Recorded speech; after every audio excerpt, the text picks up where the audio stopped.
கோடி 8ல ஒரு ஹாலிவுட் படம் கோடி 8ங்கிற பேர்ல இப்ப புதுசா ஒன்னு ரிலீஸ் ஆயிருக்கு. 2வது பாகம். முதல் பாகம் சில வருடங்களுக்கு முன்னாடி நாம மிஸ்டர் தமிழ்ல பார்த்திருப்போம். இப்போ 2ஆம் பாகத்தை பார்க்கணும். எனக்கே முதல் பாகத்தின் கதை மறந்து போச்சு. அதனால ஷார்ட்டா முதல் பாகத்தோட கதை என்னங்கிறத ஒரு 7 நிமிஷத்துல பார்த்துட்டு அதுக்கப்புறம் இந்த 2ஆம் பாகத்தின் கதையை அடுத்த ஒரு 20-30 நிமிஷத்துக்கு நம்ம பார்க்கலாம். ஜஸ்ட் 7 நிமிஷம் தான். ஒரு ரீகால நினைச்சிட்டு மறுபடியும் பாருங்க. அப்ப பேசின டயலாக் அதெல்லாம் இப்ப நான் அதை கேட்கும் போது எனக்கே கொஞ்சம் வித்தியாசமா இருக்கு. நீங்களும் ஒரு 2 வருஷத்துக்கு முந்தைய என்னோட ஸ்டைல் ஆடியோ, என்னோட ஸ்டைல் நான் அப்ப பேசிக்கிட்டு இருந்தது, அதை நீங்க அந்த 7 நிமிஷத்துக்கு ஃபீல் பண்ணலாம். அதுக்கப்புறம் இப்ப நாம பேசிட்டு இருக்கிறோம் இல்லையா, இந்த ஃப்ளோ உங்களால கேட்ச் பண்ண முடியும். முன்ன பின்ன ஸ்டார்டிங்ல பேசியிருப்பேன், அட்ஜஸ்ட் பண்ணிக்கங்க. என்ன இன்னைக்கு நம்ம பார்க்க போற இந்த முதல் பாகத்துல கோடி 8 2019 ரிலீஸ் ஆன ஒரு ரொபாட்டிக் சயின்டிபிக் அட்வென்ச்சர் ஃபேண்டசி மூவியை பத்தி தான் பார்க்க போறோம். இந்த படத்துல ஒரு முக்கியமான கேரக்டர் எடுத்து பண்ணிருக்கிறது யாருன்னு பாத்தீங்கன்னா, நம்ம ஆரோ ஹாலிவுட் டிவி சீரிஸ் இருக்கு இல்லையா, அதுல வந்திருக்கிற ஹீரோ தான் இந்த படத்துல ஒரு முக்கியமான கேரக்டர் நடிச்சிருக்காரு. இந்த படத்தோட ஸ்டார்டிங் சீனை பாக்குறதுக்கு முன்னாடி இது எப்பேற்பட்ட ஒரு காலகட்டம் அப்படிங்கறது தெரிஞ்சுக்கணும். இந்த காலகட்டத்துல தான் ரொபாட்ஸை கூட போலீஸ்ல சேர்த்திருக்காங்க. மீட்டன்ஸ் 10 பேர் இருந்தா அதுல 5 பேர் மீட்டன்ஸா இருக்காங்க. அப்பேற்பட்ட ஒரு காலகட்டம். என்னதான் அவங்க மீட்டன்ஸா இருந்தாலும் அவங்களுக்கு நிறைய சக்திகள் இருந்தாலும் அவங்களுக்கு பெருசா வேலை வாய்ப்புங்க இல்ல. ஏன்னா எல்லாத்தையும் மெஷின்ஸ் எடுத்து பண்ண ஆரம்பிச்சிருது. அது மட்டும் இல்லாம மனுஷங்களை என்ன பண்றாங்க, மீட்டன்ஸை பார்த்து பயப்படுறாங்க. அதனால அவங்களுக்கு வேலையும் பெருசா கொடுக்கறது இல்ல. இப்படிப்பட்ட ஒரு காலகட்டத்துல நம்ம ஹீரோ இருக்கான். அவனுக்கு பவர் இருக்கும், எலக்ட்ரிக் பவர் இருக்கும். சின்ன சின்ன எடுபிடி வேலை தான் பார்த்துக்கிட்டு இருப்பான். தினக்கூலி வேலைக்காக போறான். இவனோட அம்மா ஒரு கிராசரி ஸ்டோர்ல வேலை பார்த்துட்டு இருக்காங்க. அவளுக்கு ஒரு கொடுமைக்கார மேனேஜர். அவன் இவங்களோட அம்மாவை நடத்துறத பார்த்து பிடிக்காம இவன் ஒரு நாள் கேள்வி கேட்க போய் கடுப்பானவன் வேலையை விட்டு இவங்கள தூக்கிடுறான். நீயும் வேலைக்கு போக மாட்டேங்கிற, எனக்கும் வேலை இல்லை, எப்படி நம்ம சம்பாதிக்கிறது, எப்படி நம்ம டெய்லி செலவுக்கு பணம் சேர்க்கறதுன்னு சொல்லிட்டு அந்த அம்மா நிறைய கேள்வி கேட்கறாங்க. இதனால பொறுப்பா வேலைக்கு போறதுக்காக அடுத்த நாள் ஒரு பஸ் ஸ்டாப்ல போய் உட்காந்துருக்கான். யாராவது வந்து வேலை கொடுக்க மாட்டாங்களான்னு பாக்குறான். அங்க ஒரு வேன் வந்து நிக்குது. அந்த வேன்ல யாராவது சொல்லிட்டு இவனோட ஃப்ரெண்ட் சொல்றான். பட் அதையும் தாண்டி எனக்கு பணம் வேணும், பணம் முக்கியம் அப்படின்னு சொல்லிட்டு அந்த வேன்ல இவன் ஏறான். என்ன வேலைன்னு பார்த்தா, ஒரு கவர்மெண்ட் ப்ராப்பர்ட்டிக்குள்ள பூந்து அங்க இருந்த ஒரு லிக்விடா ஆட்டையை போட்டுட்டு வரணும். இவன் தன்னோட பவரை யூஸ் பண்ணி அங்க இருந்த ஒரு எலக்ட்ரிக் வேலியை வெடிக்க வைக்கிறான். உள்ள போய் இவங்க எதிர்பார்த்த எல்லாத்தையும் ஆட்டையை போட்டுட்டு அப்படியே வெளியே போறாங்க. இவங்க போறது பாத்தீங்கன்னா ஒரு ரெட் கலர் வேன். பட் போற வழியிலேயே அந்த ரெட் கலர் ஸ்டிக்கரை பிச்சு போட்டுட்டு ஒயிட் கலர் வேன் ஆக்கி திரும்ப போறாங்க. போலீஸ் கிட்ட இருந்து எஸ்கேப் ஆயிடுறாங்க. பாஸ் கிட்ட கொண்டு வந்து எல்லாத்தையும் கொடுக்குறாங்க. அப்படி கொடுக்கும்போது பாஸ் ஒரு பிரச்சனை இருக்கிறவங்களுக்கு தெரிய வருது. என்னன்னா, அவங்க ஏகப்பட்ட பணத்தை, இவங்களுக்கு மேல ட்ரஸ்ட்னு ஒண்ணு இருக்கும். இந்த கேங்ஸ் எல்லாத்துக்குமே கேங்ஸ்டர் இருப்பாங்க இல்லையா, அவங்க சிஸ்டமேட்டிக்கா எல்லாத்தையும் நடத்திக்கிட்டு இருக்காங்க. அந்த இயக்கத்துக்கு இவங்க கொடுக்க வேண்டிய பணத்தை கொடுத்தாகணும். அப்படி இல்லைன்னா இந்த மொத்த கேங்கையுமே தூக்கிடுவாங்க. ஸோ அதுக்கு பயந்துகிட்டு தான் இவங்க ஏதாவது பண்ணி சம்பாதிச்சு அவங்க வேண்டப்பட்டதை கொடுத்து அந்த பிரச்சனையை முடிக்கணும்னு பாக்குறாங்க. இவங்க வேலை பார்க்குற அந்த கூட்டத்தோட தலைவர் இருக்கா இல்லையா, அவன் கூட ஒரு பொண்ணு இருப்பா. அவளுக்கு என்ன பவர் இருக்குன்னா, ஒரு ஹீலர். அவ தொட்டானாலே அவங்க உடம்புல இருந்த எல்லா நோயும் குணமாயிடும். அவனை நம்ம ஹீரோ பாக்குறான். சுத்தி தப்பா நடக்குது, இப்பேற்பட்ட இடத்துல நீயே இருக்கன்னு கேட்டா, எனக்கு அதுக்கு ஒரு ரீசன் இருக்கு, பட் இன்னொரு நாள் வரும்போது சொல்றேன்னு சொல்லிடுறா. நம்ம ஹீரோட அம்மாவுக்கு கேன்சர் ப்ராப்ளம் இருக்கும். அதை குணப்படுத்தணும்னா ஏகப்பட்ட பணம் வேணும். அந்த பணமும் இவங்கிட்ட இல்ல. எப்படியாவது சம்பாதிக்கணும், தன்னோட அம்மாவை காப்பாற்றணும் சொல்றது மட்டுமே இவனோட எய்மா இருக்கு. அடுத்த நாள் போய் அதே பஸ் ஸ்டாப்ல உட்காந்துருக்கான். வேலை கிடைக்குமான்னு பார்க்க இவங்க வந்து இவனை கூட்டிட்டு போறாங்க. இன்னொரு வேலை, பெரிய வேலை. பட் அந்த வேலை கொடுக்கறதுக்கு முன்னாடி இவனுக்கு ட்ரைனிங் கொடுக்கணும்னு சொல்லிட்டு நம்ம ஆரோ ஹீரோ இவனுக்கு ட்ரைனிங் கொடுக்குறாரு. இவனால என்ன பண்ண முடியும்னா, எல்லா பொருட்களையும் தொடாமையே மூவ் பண்ண முடியும். நம்ம ஹீரோ கிட்ட பல்ப்ஸை கொடுத்து அதை வெடிக்காம லைட் எரிய வைன்னு சொல்ல அவன் வெடிக்க வச்சிடறான். சம்டைம்ஸ் பீஸ் அடிக்குது. 1-2 பேரை டார்ச்சர் பண்ணும்போது அவனை ஹெல்ப் பண்ண சொல்றான். அவனும் டார்ச்சர் பண்ண வேண்டிய நிலைமை, அவனும் டார்ச்சர் பண்றான். இவன் சொல்றதை கேட்கறான். ஒரு லைட்டே எரிய வைக்கிறதுக்கு கஷ்டப்பட்டு இருந்த நம்ம ஹீரோக்கு முன்னாடி இப்போ 7-8 பல்பை காமிச்சு எல்லாத்தையும் எரிய வை அப்படிங்கிறான். அன்னைக்கு ஒரு நாள் ஃபுல்லாவே பக்கா ட்ரைனிங் போயிட்டு இருக்கு. இவனை அப்படியே பிரெயின் வாஷ் பண்றான். இந்த ட்ரைனிங்கோட கடைசி என்ன அப்படின்னு பாத்தீங்கன்னா, இவன மாதிரியே எலக்ட்ரிக் பவர் இருக்கிற ஒருத்தன் கூட சண்டைக்கு போகணும், அவனை அடிச்சு துவம்சம் பண்ணணும். அதையும் நம்ம ஹீரோ பண்றான். இந்த ஒரு நாள் ட்ரைனிங்கை நம்ம ஹீரோவை வித்தியாசமா பிஹேவ் பண்ண வைக்குது. இவனோட அம்மாவை கொடுமைப்படுத்தினாலே அந்த மேனேஜர்ட்டே போய் மிரட்டிடுறான். அதனாலேயே அந்த மேனேஜர் அடுத்த நாள்ல இருந்து எந்த வேலையுமே இவனோட அம்மாவுக்கு கொடுக்கறது இல்ல. எல்லாத்தையும் அவனே எடுத்து பண்றான். இந்த ட்ரைனிங் எல்லாம் எது கொடுத்துருக்காங்கன்னு பாத்தீங்கன்னா, ஒரு நாள் ஒரு பேங்க்குள்ள புகுந்து அதை கொள்ளையடிக்கணும். அதுக்காக தான் இந்த ட்ரைனிங் எல்லாம். இவங்க பிளான் பண்ண மாதிரியே அந்த பேங்க்குள்ள போறாங்க, கொள்ளையடிக்கிறாங்க. அந்த பேங்கோட லாக்கரை திறந்து உள்ள போய் பார்த்தா மொத்த பணத்தையும் இவங்க வர்றாங்கன்னு தெரிஞ்சு யாரோ ஒரு இன்ஃபர்மேஷன் கொடுத்து அதை எல்லாத்தையுமே கஜானாவுக்கு எடுத்துட்டு போயிட்டாங்க. சோ பணமே இல்லாத ஒரு லாக்கரை திறந்து இப்படி மாட்டிக்கிட்டமே சொல்லிட்டு வெளியே ஓடுறாங்க. எப்படியும் அங்க இருந்து எஸ்கேப் ஆயிடுறாங்க. இது எல்லாத்தையும் போய் இவங்களோட பாஸ்கெட் இன்ஃபர்மேஷன் கொடுக்குறாங்க. அப்படி கொடுக்கும்போது நம்ம ஹீரோட கையில ஒரு அடிபட்டு இருக்கும். அதை பார்த்து அந்த ஹீலர் என்ன பண்றா, அவனோட கையில இருந்த அந்த காயத்தை குணப்படுத்துறா. அதே நேரம் இவங்க அம்மாவோட நிலைமை ரொம்பவே மோசமா போக ஹாஸ்பிட்டலே அட்மிட் பண்றாங்க. போலீஸ்காரங்க நம்ம ஹீரோவை பிடிச்சி இழுத்துட்டு போறாங்க. உன் மேல எனக்கு சந்தேகமா இருக்கு, நீ இன்கேஸ் ஏதாவது இந்த தப்பு பண்ணேன்னா எனக்கு சொல்லுன்னு சொல்ல என்ன ப்ரூஃப் இருக்குன்னு கேட்க அவங்க ப்ரூஃப் இல்லாம வேற வழி இல்லாம அவனை விட்டுறாங்க. அவனும் அங்க இருந்து வெளியே போறான். இப்போ இந்த கேங் லீடர் கிட்ட இவங்க பேரம் பேசுறாங்க. அதுலயும் குறிப்பா நம்ம ஆரோக்கியம் இருக்காங்க. அவன் என்ன சொல்றான், 50-50 ஷேர் வேணும். இப்போ நாங்க உனக்காக பெரிய ரிஸ்க் எடுக்க போறோம், 50-50 ஷேர் கொடுத்தேன்னா நான் பண்றேன் இல்ல பண்ணலன்னு சொல்ல அவனை வேற வழி இல்லாம சரின்னு ஒத்துக்கிறான். போலீஸ்காரங்க ஒரு சூட்கேஸ்குள்ள என்னத்தையோ ஒன்ன சேஃபா வச்சு எடுத்துட்டு போறாங்க. அவங்க கூட சண்டை போட்டு அதை ஆட்டைய போடுறதா இவங்களோட பிளான். அதை எக்ஸிக்யூட் பண்றாங்க. ஒருத்தர் ரோட பிளாக் பண்றான். நம்ம ஹீரோ எலக்ட்ரிக் ஷாக் கொடுத்து அந்த வண்டியிலேயே இருந்த ரோபாட்ஸ் எல்லாத்தையுமே செயலுக்கு செய்யறான். 2 ரோபாட் மட்டும் வெளியே நிற்கும். அதை நம்ம ஆரோ ஹீரோ ஒரு ஃபோர்ஸ்ல கண்ட்ரோல்ல வச்சுட்டு இருக்க எலக்ட்ரிக் ஷாக் கொடுக்குற அவன் வந்து ஷாக் கொடுத்து அந்த ரோபாட்ஸையும் செயலுக்கு வச்சிடறான். அவங்க கையில இருந்து அந்த சூட்கேஸை பிடிங்கிறாங்க. அசையாம அப்படியே இருங்க, நாங்க கிளம்புற வரைக்கும் அசையக்கூடாதுன்னு சொல்லிட்டு இவங்க போறாங்க. பட் அப்போ இவங்க கூட வேலைக்கு வந்த அந்த கேங்களோட ஆளுங்க முகமுடி போட்டிருக்காங்க. டப்புன்னு அந்த போலீஸ்காரங்க எல்லாத்தையும் சுட்டு கொல்றாங்க. இதையெல்லாம் பார்த்த இவங்க அப்படியே மிரண்டு போறாங்க. ஏன்னா போலீஸை கொல்றதோ யாரையுமே கொல்றது இவங்களோட பிளான் கிடையாது. ஒன்லி திருடுறது மட்டும்தான் இவங்களோட வேலை. இவங்க கேங்ல இருந்து ஒரு பொண்ணையும் கேங் லீடர் ஆளுக சுட்டு தள்ளுறாங்க. இன்னொருத்தவனுக்கும் வயிற்றுல அடிபட்டுருது. அந்த கேங் லீடர் டபுள் கிராஸ் பண்ணி மொத்தத்தையும் ஆட்டையப்பட்டது நம்ம ஆரோ ஹீரோக்கு இப்பதான் புரிய வருது. எப்படி அங்க இருந்து எஸ்கேப் ஆறாங்க. ஏன் இந்த கேங் லீடர் டபுள் கிராஸ் பண்ணணும்னா இங்க 2 ரீசன் இருக்கு. ஒன்னு 50-50 ஷேர் கேட்டா இல்லையா அது. இன்னொன்னு அந்த கேங் லீடர் கூட இருக்கிற ஹீலரை நீ ரிலீஸ் பண்ணணும். அந்த ஹீலரை வச்சு என்னோட அம்மாவை நான் குணப்படுத்த போறேன் அப்படின்னு நம்ம ஹீரோ கேட்டிருப்பான். சோ அது ஒரு ரீசனா இருக்கலாம். நம்ம ஹீரோட அம்மா சாக கிடக்க நான் இன்னும் டயர் இருக்குமா, நான் உன்னை கண்டிப்பா காப்பாத்திடுறேன்னு சொல்லிட்டு நம்ம ஹீரோ போறான். போலீஸ்காரங்களுக்கு போய் ஒரு இன்ஃபர்மேஷனை பாஸ் பண்றான். அந்த கேங் லீடர் இருக்கிற இடத்த சொல்றான். கேங் லீடரை தேடி ஒரு போலீஸ் படையே போகுது.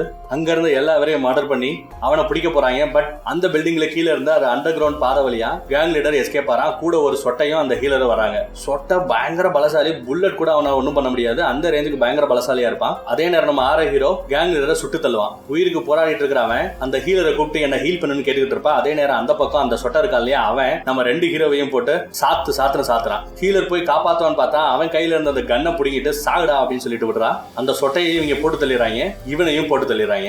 இப்போ இங்க மிச்சம் இருக்கிற இந்த ஹீலர் மட்டும்தான் எங்க அம்மாவை நீ காப்பாத்திட்டா அதுக்கு மேல நான் உங்களை டிஸ்டர்ப் பண்ண மாட்டேன், நீ ஜாலியா போகலாம், எந்த பிரச்சனையும் இல்லாம ஃப்ரீயா இருக்கலாம் சொல்ல. அப்போ அந்த பொண்ணு ஒரு முனைய சொல்றா, நீ நினைக்கிற மாதிரி இது அவ்வளவு சாதாரண விஷயம் இல்ல அப்படின்னு சொல்லிட்டு அவளோட கையை காமிக்கிறான். இன்ஃபேக்ட் நம்ம ஹீரோவோட கையில ஒரு காயம் இருந்தது இல்லையா அந்த காயத்தை அவ குணப்படுத்துவா. அப்படி குணப்படுத்தும் போதுதான் இவனுக்கு தெரியும் இவ ஒரு ஹீலர்னு சொல்லிட்டு. ஆக்சுவலா அந்த காயம் இவளோட கையில இருக்கு. எல்லாத்துக்கும் ஒரு பிரைஸ் இருக்கு இல்லையா, அது மாதிரி தான் இங்கேயும் இவ யாரெல்லாம் குணப்படுத்துறாலோ அவங்க உடம்புல இருக்கிற அந்த வியாதி இவ உடம்புக்கு வந்துடும். அப்படிப்பட்ட ஒரு சக்தி இவகிட்ட இருக்கு. உங்க அம்மாவோட கேன்சர் நான் குணப்படுத்தினா உங்க அம்மா உயிர் உழைச்சிருவாங்க, பட் எனக்கு கேன்சர் வந்துடும், நான் செத்து போயிடுவேன் யோசி அப்படின்னு சொல்ல நம்ம ஹீரோ தன்னோட அம்மா மேல இருந்த அந்த கண்மூடித்தனமான பாசத்தினால அவளை இழுத்துட்டு போறான். ஹாஸ்பிட்டலுக்கு கூட்டிட்டு போறான். அந்த ரூமுக்கு கூட்டிட்டு போறான். அவங்க அம்மாவை குணப்படுத்த சொல்லி வற்புறுத்துறான். இவ்வளவு வேற வழி இல்லாம குணப்படுத்த ட்ரை பண்ணிட்டு இருக்கா. அந்த ப்ராக்ரஸ் ரொம்பவே வலியானது. அந்த வலியை தாங்க முடியாம அந்த சின்ன பொண்ணு அப்படியே கதறா. ஒரு கட்டத்துக்கு மேல இவனால தாக்கே பிடிக்க முடியல. அவனே போய் அந்த பொண்ணை தடுத்துட்டு வேண்டாம் விட்டுரு, என்ன மன்னிச்சிரு, எங்க அம்மா செத்தாலும் பரவாயில்ல, நீ இந்த வழியில துடிக்க வேண்டாம் சொல்றான். தன்னோட அம்மாவுக்கு குட் பை சொல்லி நல்லபடியா அனுப்பிச்சு வைக்கிறான். இந்த பொண்ணையும் கூட்டிட்டு ஒரு இடத்துக்கு போறான். எங்கன்னு பாத்தீங்கன்னா போலீஸ் ஸ்டேஷன் வாசல்ல நிக்கிறான். இந்த கார்ல பெட்ரோல் டேங்க் ஃபுல்லா இருக்கு. கார் எடுத்துக்கோ, நீ எங்க போகணுமோ போ, இனிமையாவது சுதந்திரமா வாழும் சொல்லிட்டு அவன் அந்த போலீஸ் ஸ்டேஷனுக்குள்ள போறான். சரண்டர் ஆறதுக்கு போறான். அதே நேரம் அந்த பக்கம் இவங்க ஆட்டைப்பட்டாங்க இல்லையா அந்த சூட் கேஸ்ல இருந்தது அந்த மேட்டரை எடுத்துக்கிட்டு அந்த ட்ரஸ்ட் அந்த இயக்கத்தை பாக்குறதுக்காக நம்ம ஆரோ ஹீரோ போறாரு. அதை ட்ரஸ்ட் கிட்ட கொடுத்துட்டு நீங்க கேட்டதை விட இதுல அதிகமா இருக்கு, எப்படி இருந்தாலும் ஒரு கேங் லீடர் இங்க செத்து போயிட்டான், இந்த சிட்டிக்கு உங்களுக்கு ஒரு கேங் லீடர் வேணும், அந்த வேலையை நான் பாக்குறேன் அப்படின்னு சொல்ல நான் ட்ரஸ்ட்டுக்கு இன்ஃபார்ம் பண்றேன், அவங்க ஒரு நல்ல முடிவு எடுப்பாங்கன்னு சொல்லிட்டு அந்த ட்ரஸ்ட் இயக்கத்தை சேர்ந்தவனு சொல்றான். அதே நேரம் அந்த பக்கம் அந்த ஹீலர் பண்ண காமிக்கிறாங்க. அவ ஒரு ஜெயிலுக்கு போய் தன்னோட அப்பாவை மீட் பண்றா. ஏன் இவ்வளவு நாளா அந்த கேங் லீடருக்கு வேலை பார்த்தானா, இவ வேலை பார்க்கலன்னா இவங்க அப்பா வாங்கின கடனுக்காக அவனை ஜெயில வச்சே மர்டர் பண்ணிடுவேன் மிரட்டி இருப்பான். சோ அதனாலதான் வேற வழி இல்லாம தன்னோட அப்பாவை காப்பாத்துறதுக்காக அவ வேலை பார்த்துட்டு இருந்தா. கடைசியா அவளும் இப்போ சுதந்திரமா இருக்கா. இதோட முதல் பாகம் முடியுது. இதுக்கப்புறம் 2ஆம் பாகம். முதல் பாகத்துல நான் சரணடைய போறேன்னு நம்ம ஹீரோ கிளம்பி அவனே வந்து சரணடைஞ்சான். சில வருடங்கள் ஜெயில் தண்டனை முடிஞ்ச பிறகு கேட் 2 வழியா சிறைச்சாலையில இருந்து வெளியில வரான். இவனை வரவேற்கிறதுக்கு கூட ஆள் இல்ல. அம்மா மட்டும்தான் இருந்தாங்க, அவங்களும் இறந்துட்டாங்க இல்லையா. ஆனா அதுதான் யாரும் இல்லாம அப்படியே வெளியில வருவான். நடந்து வந்துட்டு இருக்கும்போது நம்ம ஆரோ ஹீரோ இவனுக்காக அவன் கார்ல வந்து நிக்கிறான். போன தடவை தெரிஞ்சோ தெரியாமலோ நீ ஜெயிலுக்கு போன, எங்களை காட்டி கொடுக்கல, உனக்கு நான் கடமைப்பட்டிருக்கிறேன், என்ன வேணாலும் கேளு பண்றேன்னு சொன்னா போட, போன தடவை பண்ணாப்ல இனிமே நான் தப்பு பண்ண போறதில்லைன்னு சொல்லிட்டு நம்ம ஹீரோ கிளம்பிடுறாரு. ஒரு ஸ்கூல்ல கூட்டி பெருக்கிற வேலையை பாக்குறதுக்கு போறாரு. அதே சமயம் அந்த பக்கம் பார்த்தா இந்த போலீஸ் ரோபோக்கள்னால நிறைய பிரச்சனை வருது அப்படின்னு சொல்லிவிட்டு ரோபோக்களோட எண்ணிக்கையை நாங்க குறைச்சிட்டோம், சுத்தமா நாங்க அதை கட்டுப்படுத்திடுவோம், அதுக்கு பதிலா புதுசா நாய் ரோபோவை அறிமுகப்படுத்திருக்காங்க. அது போக வானத்திலேயே வட்டமிடக்கூடிய ட்ரோன் பிளைட் ஒன்ன ரெடி பண்ணிருக்காங்க. பிரம்மாண்டமா பெருசா இருக்கும். ட்ரோனை பார்த்தாலே சக்தி படைத்த சில பேர் அந்த பக்கம் பயப்பட ஆரம்பிச்சாங்க. அப்படித்தான் இங்க ஒரு பொண்ணு பயப்படுறா. தங்கச்சி இவ, அண்ணன் அந்த பக்கம் இருக்கிறான். நம்ம ஆரோ ஹீரோ கிட்ட தான் இவன் வேலை பார்த்துட்டு இருக்கிறான். கிடைக்கிற சம்பளம் ரொம்ப கம்மி தான். அதை வச்சு இந்த பொண்ணோட ஸ்கூல் ஃபீஸை கூட இவனால ஏதோ சமாளிச்சு தான் கட்ட முடியுது. அதை தவிர்த்து ஏதோ ஒரு பாடம் இவளுக்கு நல்லா அருமையா வருமா. அதை நல்லா படிக்க வேண்டியதானு கேட்டா இல்ல, அந்த பாடத்துல புக்கு ஒன்று வாங்கணும், காசு இல்லைன்னு எனக்கு தெரியும், அதனால விடுங்க நான் பாத்துக்கலாங்கிறா. இல்ல நீ போய் படி, தொடர்ந்து படி, நான் ஏதாவது பணத்துக்கு ரெடி பண்றேன், ஏற்பாடு பண்றேங்கிறாப்ல அண்ணன். இப்ப நம்ம ஆரோ ஹீரோ என்ன பண்ணிட்டு இருக்காருன்னா ஒரு பெரிய நெட்வொர்க்கையே உருவாக்கி இருக்கிறாரு. சக்தி படைத்தவர்களோட முதுகெலும்புல இருந்து எடுப்பாங்க ஒரு போதைப் பொருளை, அதை மார்க்கெட்ல நல்ல ரேட்டுக்கு வித்துக்கிட்டு இருக்கிறான். சக்தி இருந்தும் ஏலபாலையா இருக்கிறவங்களுக்கு இது ஏதோ பாவம் அரிசி கோதுமை வாங்குறதுக்கு உதவியா இருக்கும். முடிஞ்சவரை சக்தி படைத்த மக்களுக்கு நல்லது பண்ணணும்னு நினைக்கக்கூடியவன் தான். ஆனா பண்ற தொழில் என்னவோ தப்பான தொழில் தான் இல்லையா? அந்த பக்கம் போலீஸ், நாங்க இந்த மாதிரி ரோபோக்களோட எண்ணிக்கையை குறைச்சிட்டோம், புதுசா ரோபோ போலீஸுக்கு பதிலா ரோபோ நாய்களை அறிமுகப்படுத்துறோம், இந்த நாய்களால யாருக்கு எந்த ஆபத்தும் வராது, அப்படி இப்படின்னு சொற்பொழிவு ஆத்திக்கிட்டு இருக்கிறாரு. அந்த கேப்ல இந்த பக்கத்துல அண்ணங்காரன் நம்ம ஆரோ ஹீரோட்ட போய் இப்ப என் சக்தியை நல்லா வளர்த்துக்கிட்டேன், இதோ பாருங்களேன்னு பேஸ்கெட் பாலோட பாலை பிடிப்பான். பாலோட கலருக்கு அப்படியே இவனோட உருவத்தை மாத்திக்க முடியும். இன்னும் திறமை இருந்தா இன்னும் பெட்டரா நான் என் திறமையை வளர்த்துப்பேன், இன்னும் பெட்டரா என்னால பர்ஃபார்ம் பண்ண முடியும், என்னையும் உங்களோட கூட்டாளியை சேர்த்துக்குங்க, பெரிய லெவலில் எனக்கு வேலை கொடுங்க அப்படின்னு கேட்குறான். நம்மளால இவன் சின்ன பையன் வளர்றான்னு சொல்லிட்டு கண்டுக்காம போவாரு. இல்லைன்னு அப்படி கையை வைப்பான் பாருங்க, கூட இருந்த அடியாட்கள் நண்பர்கள்னு சொல்லலாம் நம்ம ஆரோ ஹீரோக்கு, அவங்க இவனை பிடிச்சி தள்ளி விட்டுறாங்க. அந்த பக்கம் போலீஸ் ஒரு டெமோ காட்டுது. இந்த நாய் ரோபோ பயங்கர சக்திசாலி, சக்தி மனிதர்களை ஈஸியா கண்டுபிடிக்க முடியும், அதுதான் இதோட பவர். அவர்களை விரட்டி இதால பிடிக்க முடியும். மாட்டிக்கிட்டவங்க கையை தூக்குனா போதும், இது அவங்கள அரெஸ்ட் மட்டும்தான் பண்ணுமே ஒழிய எக்காரணத்தை கொண்டும் அவர்களை அந்த போலீஸ் ரோபோ மாதிரி கொலை செய்யாது.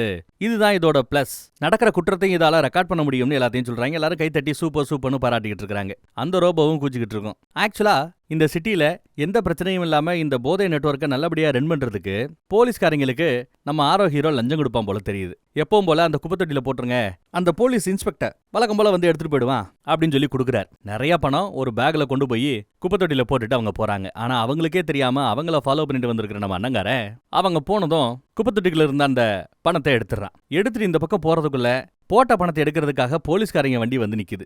அதை பார்த்ததும் பயந்து போய் என்ன பண்ணணும்னு தெரியாம அதே குப்பத்தொட்டிக்கு பின்னாடி செவரோட செவரா ஒளிஞ்சுப்பான். செங்கலோட கலருக்கு இவன் உருமாறி இருப்பான். இவங்க பாக்குறாங்க, பூட்டு உடைக்கப்பட்டிருக்குது, உள்ள இருந்த அந்த பணத்தை காணோம், யாரோ ஆட்டைய போட்டாங்க, யாரு வேலையா இருக்கும்னு சுத்தி முத்தியும் தேடிட்டு இருக்கும்போது என்னடா இதுன்னு லைட் அடிச்சு பாக்குறாங்க. ஆளு வித்தியாசமா இருக்கிறத பார்த்ததும் கண்டுபிடிச்சிட்டாங்க. இவன் தெரிச்சு ஓடுவான். பின்னாடியே அவங்க விரட்டல, சிம்பிளா அந்த ரோபோ நாயை களத்துல இறக்கி விடுறாங்க. நாய் படு வேகமான விரட்டிக்கிட்டே போகுது. அவன் எங்க போனாலும் விடல. பாலடைஞ்ச ஒரு கட்டடத்துக்குள்ள போவான், அங்கேயும் விடல. அதுக்கு பயந்து ஓடி ஒளிஞ்சுதான் ஏதோ பண்ணிக்கிட்டு இருப்பான், அப்பையும் விடல. ஒரு கட்டத்துல அதுகிட்ட பயந்து ஒரு டேபிளோட சேவ்ல அப்படி சேர்ந்து அமுங்கி இருந்துருவான். ஒரு மாதிரி இருப்பான் ரோபோவால, அதனால இவனை கண்டுபிடிக்க முடியாது. இவனும் அப்பாடா தப்புஸ்டண்டான்னு அந்த பக்கத்துல வந்தா எதுக்க அந்த ரோபோ நிக்குது. இவனை வளைச்சு பிடிச்சிருச்சு. கையை தூக்குறான், நான் சரணடைகிறேன்னு. பிடிச்சி ஜெயில போட வேண்டியதானே? அதை போலீஸ் செய்யாது. இந்த பக்கம் இவங்க கிட்ட ஒரு ரிமோட்டும் இருக்கும். நடக்கிற எல்லாத்தையும் வீடியோ மாதிரி அதில் பார்த்துட்டு இருக்காங்க. என்ன பண்ணலான்னு பக்கத்துல இருக்கிற எடுபடி கேட்க, இவனை பிடிச்சிட்டு வந்தோம்னா என்ன ஏதுன்னு நிறைய விஷயங்கள் தேவையில்லாம வெளியில வரும், நாம லஞ்சம் வாங்குற மேட்டர் வேற வெளியில வரும், பேசாம முடிச்சு விட்டுன்னு சொல்ல, இந்த நாய் ஆபத்தானதே இல்லைன்னாங்க இல்ல, ஆனா ரகசியமா அது ஒரு வாழை தூக்குது. இதோட முதுகு பகுதியில் இருக்கிற ஒரு விஷம் இருந்த வால்ல இருக்கிற ஊசியில அப்படி ஏத்தி இவனோட உடம்புல அப்படியே சதக்கணி இறக்கிடுதுங்க. உடம்புல அப்படியே வெள்ளவெள்ளையா முழு அளவு விஷமும் உள்ள இறங்கணும். அளவு முழு அளவு இறங்காம முக்கா அளவு இறங்கி கா அளவு இறங்குறதுக்குள்ள அவன் தப்பிச்சா கூட வாய்ப்பு இருக்கு. ஆனா விதி ஃபுல்லா இறங்கிடுச்சுங்க. கரெக்டா இவன் சாக போற தருணம் அந்த பக்கத்துல இருந்து தங்கச்சி பாத்துடுறா. நாயை பாத்துடுறா, நாய் அண்ணனை கொல்றத பாத்துடுறா. அவ்வளவுதான். பார்த்துட்டு அப்படியே உணர்ச்சி வசத்துல பயத்துல ஷாக்ல ஆணு கத்துவா. அடுத்த செகண்ட் அங்க ஏதோ ஒரு கிளின்ச் மாதிரி ஆகுது. என்னாச்சுங்கிறத சரியா காட்டல. இந்த பக்கம் நம்ம ஹீரோ சொன்னபடியே கூட்டி பெருக்க ஒரு ஸ்கூல்ல இந்த மாதிரி சின்ன சின்ன வேலைகளை பார்த்துக்கிட்டு இருக்கிறான். அந்த ஸ்கூல்ல இன்னொரு அம்மா வேலை பார்த்துட்டு இருக்கும், பிடிமா. அந்த பிடி மேடம் எதரா சுத்தப்படிக்கிட்டு இருக்கிற இந்த கம்யூனிட்டி ஹாலை இது வரைக்கும் நம்ம ஏரியா பசங்களுக்காக கவர்மெண்ட் ஓபன் பண்ணதே கிடையாது. இதோட பராமரிப்பு செலவுக்கு கூட அவங்க காசு கொடுத்தது கிடையாது. இதை போய் நீ கிளீன் பண்ணி என்ன பண்ண போற, போப்பா போப்பா அப்படின்னு பாசமா பேசுது அந்த பிடி மேடம். இங்க போலீஸ் ஹெட் ஆபீஸ் கூட இல்ல, இவங்களோட பிரான்ச் ஆபீஸ் தான். அங்க அந்த சின்ன பொண்ணு ஆணு கத்துனால ஏதோ ஆச்சுல, ஒரு கிளின்ச் மாதிரி ஆச்சுல. இப்பதான் என்ன ஆச்சுன்னு காட்டுறாங்க. அந்த நாய் ரோபோ சுக்கு நூறா உடஞ்சு போய் கிடக்குது, வேலை செய்யல. என்ன ஆச்சுன்னு தெரிஞ்சுக்கிறதுக்காக அதுல ரெக்கார்ட் ஆயிருக்கிற மேட்டர் என்னங்கறத பாக்குறாங்க. ஏற்கனவே தான் பாத்துருப்பாங்களே, அந்த சின்ன பொண்ணு அசால்ட்டா கைய நீட்டி ஏதோ பண்ணிருக்கா, இந்த ரோபோவையே செயலுக்கு செஞ்சிருக்கான்னா அவகிட்டையும் சக்தி இருக்குன்னு அர்த்தம். சக்தி இருக்கிறவங்க சாதாரண மனிதர்களாக வாழலாம், தப்பு இல்ல. ஆனா இவ அந்த நாய் நல்லதுன்னு சொல்லிக்கிட்டு இருக்கிற இடத்துல ஒரு ஆளை கொலை பண்ணதா பாத்துருக்கு. அதனால அவளை போடணும்னு முடிவு பண்ணிட்டானுங்க. அந்த பொண்ணை வலை வீசி தேடிட்டு இருக்காங்க. இங்க கூட்டி பெருக்கிற வேலை பார்த்துக்கிட்டு இருக்கும்போது ஒரு இடத்துல பயந்து போய் ஒளிஞ்சுக்கிட்டு இருப்பா. அவளை பார்த்ததும் இவன் ஒரு செகண்ட் ஷாக்காரா நம்ம ஹீரோ. அவ அதை விட பயப்படுறா, பக்கத்துல வராதன்னு பயப்படுறா. ஒண்ணு இல்ல நான் உள்ளே வரல, நீ பயப்படாத அமைதியா சொல்லிவிட்டு பிடி மேடம்ல கூப்பிட்டு வராரு. பிடி மேடமும் வந்து பார்த்துட்டு நம்ம ஸ்கூல்ல படிச்ச பொண்ணுதான்ப்பா, என்னாச்சுமா ஏதுன்னு விசாரிக்க அந்த பொண்ணு நடந்ததெல்லாம் சொல்லி வருத்தப்படுறாங்க. நிலைமை ஒரு மாதிரி போகுது. போலீஸ்காரங்களும் இங்க தப்பான ஆட்களா இருக்கிறாங்க. போலீஸ்காரங்க கிட்ட இந்த பொண்ணு மாட்டக்கூடாதுன்னு சொல்லி முடிக்கல. வெளியில இந்த பொண்ணை இந்த சுட்டு வட்டாரத்துல தேடிட்டு போலீஸ் இங்கேயே வந்துருச்சு. பிடி மேடம் உள்ள விடாம அந்த ஆளை லாக் பண்ண பாக்குறாரு. ஆனா உள்ள வருவே தீர்வேன்னு சொல்லிவிட்டு அவர் அடம்பிடிக்கிறாரு. அதுக்குள்ள இவங்க கொல்லப்புறத்து வழியா வெளியில வந்துடுறாங்க. ஜஸ்ட்ல எஸ்கேப் ஆயிட்டாங்க, எல்லாம் பிடி மேடத்தோட கருணையினால. அப்புறம் நம்ம போலீஸ் ஆரோ ஹீரோவை பார்க்க வராப்ல. உங்களுக்கு பணம் தானே முக்கியம், பணம் காணாம போச்சுப்பா, எவனோ எடுத்துட்டு ஓடிட்டான், நீ இன்னொரு மூட்டை கொடுன்னு கேட்டா நான் இன்னொரு மூட்டை கொண்டு வந்து உங்களுக்கு கொடுக்க போறேன். ஏன் பணத்தை ஆட்டைய போட்டவன நான் பிடிச்சி என்ன பண்ணணுமோ பண்ணிருப்பேன், தண்டனை கொடுத்துருப்பேன், ஆனா கொலை பண்ணிருக்க மாட்டேன். நீங்க ஏன் யால கொலை பண்ணீங்க, உங்களுக்கு தேவை பணம் தானு பேசுறாப்ல. அதெல்லாம் ஓகே தம்பி, ஆனா நம்ம பணத்தை ஆட்டைய போடும்போது முன்ன பண்ண ஆகத்தான் செய்யும். எது எப்படியோ அந்த அண்ணங்கார இறந்து போயிட்டான், தங்கச்சி பார்த்துட்டா, தங்கச்சியை தேடி கண்டுபிடிக்கணும் உதவி பண்ணு. அந்த தங்கச்சியை கடைசியா எவனோ ஒருத்தன் கூட்டிட்டு போனான், சிசிடிவில பார்த்தோம். கூட்டிட்டு போறது நம்ம ஹீரோ. உன் கூட பல சில ஏதோ வேலை பார்த்துட்டு இருந்தால, ஜெயில இருந்து இப்ப ரிலீஸ்ல வந்தானப்பா, அந்த பையன் கூட்டிட்டு போறாப்ல தெரியுது, அந்த பொண்ணை கண்டுபிடிச்சு கொடு அப்படின்னு ஒரு மேட்டரை கன்வே பண்ணிட்டு போறார். அந்த பக்கம் அந்த பொண்ணை தன்னோட அப்பார்ட்மெண்ட் கூட்டு போயிருப்பான். இன்னும் கொஞ்ச நேரத்துல போலீஸ் வந்துடும், இங்க இருந்து கிளம்பணும்னு சொல்லிட்டு இருக்கான். அந்த பொண்ணு வீடு என்ன இவ்வளவு குப்பையா இருக்குன்னு பாக்குறா. தனியால பேச்சுலர் இருந்தா இப்படித்தான். அப்ப நியூஸ் ஓடுதுங்க. நியூஸ்ல அந்த நாய் பண்ண கொலைய பத்தி எல்லாம் இவர் எதுவும் பேசாம, தப்பு பண்ண ஒரு பொண்ணை நாங்க தேடிட்டு இருக்கிறோம், அந்த பொண்ணை கண்டுபிடிக்க உதவி பண்ணுங்க அன்றாப்ல பேசுறாங்க. இவங்க அண்ணன் மேல வேற ஏதோ ஒரு பழிய போட்டு ஏதோ சண்டையில அவ இறந்து போனாப்ல சொல்றாங்க. இந்த படுபாவிய தான் கொலை பண்ணது பொய் சொல்றாங்கன்னு சொல்லிட்டு இந்த பொண்ணு கோவம் வரும். கோவத்துல அவ கண்ணு ஒரு மாதிரி மின்ன ஆரம்பிக்கும். அடுத்த கொஞ்ச நேரத்துல ஓடிக்கிட்டு இருக்கிற அந்த டிவி சேனல் ரேடியோ ஃப்ரீக்வன்சில தானே ஓடிக்கிட்டு இருக்குது, அந்த சிக்னலையே இவ ஒரு மாதிரி டிஸ்டர்ப் பண்றா. அப்பதான் இவளுக்கு சிக்னலை இவளால டிரான்ஸ்ஃபர் பண்ண முடியும், எனி சிக்னல் இவளால ரிசீவ் பண்ண முடியும், டிரான்ஸ்ஃபர் பண்ண முடியும். கிட்டத்தட்ட ஒரு ஆண்டனா மாதிரிங்க இவ. ஆண்டனானே சொல்லலாம்ல இவள. எப்படியோ கொஞ்ச நேரத்துல அந்த பொண்ணை அமைதிப்படுத்திடுறான். அந்த பக்கம் போலீஸ் தேடுதல் வேட்டை நடத்திக்கிட்டு இருக்குது. இங்க வந்துருச்சு இவங்களை பிடிக்கிறதுக்காக. போலீஸ் அந்த பக்கம் வந்ததும் இவங்க குறுக்கால வந்து அங்கிருந்து எஸ்கேப் ஆறாங்க. கரெக்டா இவங்க கொல்லப்புறத்தொழியா போகும்போது தடை செய்யப்பட்ட அந்த ரோபோ போலீஸுகளை இறக்கி விடுறாங்க. அதுக்கு கையில துப்பாக்கி தான், எடுத்ததும் துப்பாக்கியால தான் சுடும். அது எதுக்கு வரும், ஒரு செகண்ட் சுட்டு தெளிடுவாங்களோன்னு யோசிக்கும் போது நம்ம ஹீரோ அவனோட சக்தியை பயன்படுத்தி அது ரெண்டையுமே செயலிழக்க செஞ்சிடறான். கொஞ்சம் டயர்டா இருப்பல எல்லாத்தையுமே மேல இருக்கிற ட்ரோனு ரெக்கார்ட் பண்ணிட்டு தான் இருக்குது. அந்த ட்ரோனு சிக்னலை இந்த பொண்ணால டிஸ்டர்ப் பண்ண முடியும்ல, அவ டிஸ்டர்ப் பண்ணி அதையும் செயலிழக்க செய்யறா. அப்புறம் அங்க இருந்து எஸ்கேப் ஆகி வண்டி ஏறி போறாங்க. போன் பண்ணி நம்ம ஆரோ ஹீரோவை தான் வர சொல்லியிருப்பான். யாரும் இல்லாத ஒரு ரெஸ்டாரண்ட்ல மீட் பண்ணிக்கிறாங்க. இந்த மாதிரி ஜெயில என்ன வந்து பார்க்க வந்தேல்ல, ரிலீஸ் ஆகி நான் வெளியில வரும்போது எனக்கு கடமைப்பட்டிருக்கிறேன், ஏதாவது செய்யறேன்னு சொன்னேன்ல, அதற்கான நேரம் வந்துருச்சு. என்னோட ஃப்ரெண்டு ஒருத்தி இருக்கிறா, அவளை இன்னொரு நாட்டுல கொண்டு போய் செட்டில் பண்ணி விடணும், உதவி பண்ணுன்னு கேட்கும்போது, யாரு அந்த அண்ணங்கார இறந்து போனானே, தங்கச்சி இப்ப ஓடிக்கிட்டு இருக்காளே அவளான்னு கரெக்டா கேட்டுறாப்ல நம்ம ஆரோ ஹீரோ. எல்லாமே அவருக்கும் தெரியாம என்ன, இங்க பார்ப்பா, என்னால நீ கேட்கற உதவியை பண்ண முடியும், ஆனா தனி ஆட்களா உங்க 2 பேரால பெருசா எதுவுமே செய்ய முடியாது. பேசாம ஏன் கூட அந்த பொண்ணை சேர்த்து விட சொல்லு. தப்பான வழியில எதையுமே நான் பயன்படுத்த மாட்டேன். போலீஸ்காரங்க கிட்ட இருந்து அந்த பொண்ணை காப்பாத்துறது என் வேலை. ஸ்கூலுக்கெல்லாம் அனுப்பிச்சு படிக்க வைக்கிறேன்ப்பா. ஆனா அவங்க அண்ணன் இறந்து போனப்போ அந்த நாயால கொலை செய்யப்படும் போது அதை அவ பார்த்திருக்கிறா. சிக்னலை டிரான்ஸ்ஃபர் பண்ணக்கூடிய ஒரு ஆண்டனா சக்தி அவகிட்ட இருக்குது. அவ பார்த்த விஷயங்களை அப்படியே மறக்க சொல்லு. ஏன்னா போலீஸ் நாங்களும் ஒன்னா வேலை பார்த்துட்டு இருக்கிறோம், காசு வாங்கிட்டு எல்லா வேலையும் பண்ணிட்டு இருக்கிறானுங்க. இந்த பொண்ணு அதை கம்ப்ளீட்டா மறந்துட்டா என்கிட்ட நல்லபடியா வேலை செய்வா. இல்லைன்னா அண்ணனை கொண்டுட்டாங்க பழி வாங்கணும்னு ஒன்னு பழி வாங்குற பக்கம் போவா, இல்ல அண்ணன் செத்து போட்டேன்னுட்டு சோகமாவே இருப்பா. அண்ணன் இறந்ததையே நம்ம எப்படி என்ன விதத்துல இறந்தார் அப்படிங்கறத நம்ம மறைச்சிடலாம். போலீஸால தான் கொலை செய்யப்பட்ட அந்த உண்மையை மட்டும் மறைச்சிட்டா போதும். ஏதோ இயற்கை மரணம் நினைச்சுட்டு ஏதோ தகராறுல இறந்துட்டான், என்ன பண்றது விதின்னு நினைச்சுக்கிட்டு அவ மூவ் ஆவா. அப்படி இப்படின்னு பேசி கன்வின்ஸ் பண்ணிடுறாங்க. உடனே அவங்க வண்டிலேயே ஏறி இவங்களும் புறப்பட்டு போறாங்க. இவங்களுக்குன்னு ஒரு ரகசிய இடம் இருக்கு, அந்த இடத்துக்கு கூட்டு போறாங்க. அந்த இடத்துல ஒரு அம்மா பொண்ணு இருப்பாங்க. பொண்ணு ஒரு மாதிரி அப்படி உட்காந்துக்கிட்டு இருக்கிறா. இந்த பொண்ணோட சக்தி என்ன அப்படின்னா, யாரோட மெமரியில இருந்து கூட அவரோட ஞாபகத்துல இருந்து என்ன காட்சிகளை அழிக்கணும்னு நினைக்கிறாளோ அதையெல்லாம் இவளால அழிக்க முடியும். அதுக்கு சம்பந்தப்பட்ட ஆளை கையை பிடிக்கணும், அவ்வளவுதான். கையை பிடிச்சு அந்த பொண்ணோட மெமரிக்குள்ள போய் அவங்க அண்ணன் யாருங்கிறத தெரிஞ்சுக்கிட்டு அவன் இறந்த விதம் அதை எல்லாத்தையும் அழிக்கிறாங்க. சரி, அதோட நிப்பாட்டினா பரவாயில்ல, அண்ணங்கிற கேரக்டரே இல்லாத மாதிரி அப்படியே ரிவர்ஸ்ல போய் எல்லாத்தையுமே அழிக்க பாக்குறானுங்க. இத பார்த்ததும் நம்ம ஹீரோக்கு ஷாக். என்னங்கடா அண்ணன் போலீஸால கொலை செய்யப்பட்ட அந்த ஒரு காட்சியை மட்டும்தான் நீங்க அழிப்பீங்கன்னு சொன்னீங்க, இப்போ அண்ணங்கிற கேரக்டரே இருக்கக்கூடாதுன்னு சொல்லிவிட்டு மொத்தத்தையும் அழிக்க பாக்குறீங்க. தனக்கு ஒரு அண்ணன் இருந்தா அப்படிங்கறதையும் அந்த பொண்ணு மறந்துடுவாடா, இது மகா பாவண்டா, தப்புடா அப்படின்னு சொல்லிட்டு தடுக்க பாப்பாரு. இவங்க கிட்ட விதமா சக்தி இருக்கும்ல, இவங்க என்ன மாலை பிடிச்சு இல்ல தடுக்காத, அண்ணங்கிற ஒரு கேரக்டரே இல்ல ஞாபகத்துல இல்லன்னா இந்த பொண்ணு இன்னும் எஃபெக்டிவா என்கிட்ட இருப்பா, வேலை செய்வா, அதுதான் சரிங்கிறாப்ல சொல்றாங்க. ஒருத்தவன் நெருப்பு விடுற சக்தி இருக்கும். அந்த நெருப்பு பட்டதும் தீ அணைக்கிறதுக்கு தண்ணி விடும்ல, வெளிநாட்டுல எல்லாம் எல்லா வீட்லயும் மேல வச்சிருப்பாங்க, அந்த மாதிரி தண்ணியை ஊத்த ஆரம்பிச்சிருச்சு. இந்த டிஸ்டர்பன்ஸ்ல அந்த பொண்ணு வேற கைய பிடிங்கிறா. ஃபுல் மெமரியும் அழிக்கிறதுக்கு முன்னாடி அந்த ப்ராசஸ் டிஸ்டர்ப் ஆயிடுச்சு, ஸ்டாப் ஆயிடுச்சு. இப்போ அந்த பொண்ணை இங்க இருந்து காப்பாத்தி கூட்டு போகணும் இல்லையா? ஏற்கனவே தண்ணி விழுந்ததுனால நம்ம ஹீரோக்கு ரொம்ப வசதியா போச்சு. ஏன்னா இவனோட பவரே கரண்ட் தான். தண்ணி மூலமா கரண்ட்டை இவனால பாய்ச்ச முடியும். தண்ணியும் அந்த கரண்ட்டை கடத்தி மித்தாட்களை தாக்கவும் செய்யும். ஸோ ரொம்ப சிம்பிளா ஒரே அட்டம்ப்ட்ல ஒரே ஷாட்ல அத்தனை பேரையும் மட்டியாக்கிட்டு அந்த பொண்ணை காப்பாத்தி கூட்டிட்டு போயிட்டாங்க. இந்த பக்கம் செம கடுப்புல இருக்காங்க அவங்க. கூட இருக்கிற அடியாட்களுக்கு தான், நண்பர்களுக்கு தான் பயங்கர கடுப்பு. அடுத்து இவங்க என்ன பண்ணணும்னு தெரியாம அந்த பிடி மேடம்கிட்ட பேசியிருப்பாங்க. பிடி மேடமும் கார்ல வந்து அடுத்து என்ன பண்ணலாம்னு யோசிக்கிறாங்க. பேசாம இந்த ஊரை விட்டே போயிடலாம், இந்த பொண்ணை எங்கேயாவது கூட்டு போய் நீ நல்லபடியா காப்பாத்துவ, பாதுகாப்பேன்னு எனக்கு நம்பிக்கை இருக்குன்னு அந்த பிடி மேடம் அனுப்பிச்சு வைக்க பாக்குறாங்க. ஆனா சிசிடிவி ஃபுட்டேஜஸ் செக் பண்ணி இவங்க எங்க இருக்கிறாங்கிறத போலீஸ் கண்டுபிடிச்சிருச்சு. இவங்க இருக்கிற இடத்துல இருந்து கொஞ்சம் தூரத்துல ஒரு மாடி மேல 2 போலீஸ் ரோபோக்களை இறக்கி விட்டு துப்பாக்கியோட அப்படி நிக்க வச்சிருச்சு. அந்த பக்கம் நம்ம ஆட்கள் தப்பிச்சு போகும்போது நம்ம ஹீரோ அங்க இருந்து கிளம்ப போற சமயம் ஆரோ ஹீரோ அவரோட நண்பர்களோட அங்க ரவுண்டு கட்டி நிப்பாட்டிட்டார். நடக்கிற மேட்டர் எல்லாத்தையுமே ரோபோக்களோட கண்களின் வழியா போலீஸ்காரங்க பாக்குறாங்க. சுடலாமான்னு கேட்கா, இல்ல வேண்டாம், அந்த ஆரோ ஹீரோ ஏதாவது பண்ணி மேட்டரை முடிச்சு விடானான்னு பாப்போம், அவன் சொதப்படானா நம்ம சுடுவோம் அப்படிங்கிறார். நடக்கிற எல்லாத்தையும் வாட்ச் பண்ணிட்டு இருக்காங்க. இங்க பார்த்தா கோவத்துல இவங்க எல்லாரையுமே வெளியில வந்து நிக்க சொல்ல வெளியில நிக்கிறானுங்க. நினைச்சா துப்பாக்கி வச்சு சுட்டுருக்கலாம், கூட இருக்கிற நண்பர்களும் சுட்டுரு அப்படின்னு தான் சொல்றாங்க. ஆனா இவனுக்கு மனசு வரல. ஏன்னா பிடிக்குதோ இல்லையோ இவங்களோட வழி வேற மாதிரி இருந்தாலும் ஏதோ ஒரு விதத்துல 2 பேரும் கொஞ்சம் நல்லவங்க, அதனால கொல்ல மனசு வரல. துப்பாக்கியை கீழே இறக்கிடுறாரு. இத ரெக்கார்டிங்ல பார்த்ததும் என்ன ஒண்ணு கூடுறாங்க, தப்பாச்சே, இந்த பயல போடணும்னு சொல்லிவிட்டு அந்த பொண்ணையோ நம்ம ஹீரோவையோ ரோபோக்களின் மூலமா குறிபாக்காம அந்த நண்பர்களையும் நம்ம ஆரோ ஹீரோயுமே சுட ஆரம்பிச்சிட்டாங்க. இதை நம்ம ஆரோ ஹீரோ எதிர்பார்க்கல. காசை வாங்கிட்டு கடைசியில நம்மளையே சுடுறாங்க பாத்தீங்களா, பாவிங்கன்னு கோவம் வருது. அங்க போய் ஒளிஞ்சுப்பாங்க. But too late. ஒருத்தவருக்கு குண்டடிபட்டு சாக கிடப்பாரு. அவரை காப்பாத்துறதுக்காக இன்னொரு பொண்ணு பக்கத்துல போக அவளும் குண்டடிபட்டு இறந்து போறா. நம்ம ஹீரோ ஆரோ ஹீரோக்கு ஷோல்டர் பக்கத்துல குண்டடிபட்டு இருக்கும். காரோட கண்ணாடியை உடைச்சு எங்க அந்த ரோபோக்கள் இருக்குங்கிறத பாத்துறாரு. இந்த பக்கம் இவங்க காருக்கு பின்னாடி ஒளிஞ்சிருப்பாங்க. எப்படி தப்பிச்சு போறது? ஒண்ணுக்கு 2 ரோபோ போலீஸ் இருக்குது, கண்ணாமனான்னு சுட்டுக்கிட்டு இருக்குது. என்ன பண்ணணும்னு தெரியாம ஒரு மாதிரி கஷ்டப்படும் போது நம்ம ஆரோ ஹீரோ சொல்லுவான், ஏன் வண்டியில ஏறி இங்க இருந்து தப்பிச்சு போறத ஒழிய வேற வழி இல்ல.